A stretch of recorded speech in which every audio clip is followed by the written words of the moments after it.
Zašto je Frollo opsednut Esmeraldom?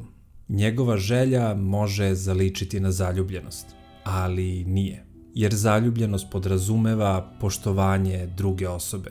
Kada si zaljubljen u drugu osobu, ti joj se diviš, poštuješ je i želiš da budeš u njenom prisustvu. Frollo ne želi da voli, on želi da je posjeduje, da je koristi kao što koristi sve drugo.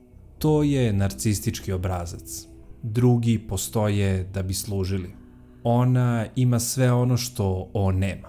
Slobodu, mladost, energiju i ples. On je želi da bi joj vremenom oduzeo sve ono što je čini lepom i da je zatim odbaci. On je želi i zato je mrzi, jer zbog nje vidi koliko je običan, koliko želi isto što i svi, koliko nije poseban. Toliko potiskuje svoju požudu, da sebi ne dozvoljava da prizna da je želi, već se ubeđuje da ga je ona omađijala.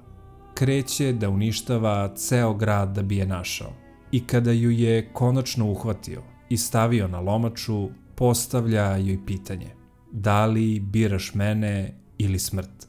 Narcis ne vidi da drugi mogu da pate, već koliko on pati.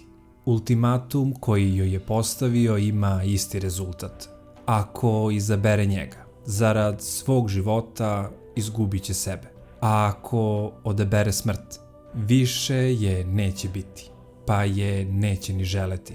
Koja god opcija da je izabrana, Frollo dobija svoje zadovoljenje. Sa narcisima nema kompromisa. Čim primetiš bezosećajnost, tvoje sklanjanje nije slabost. To je zaštita.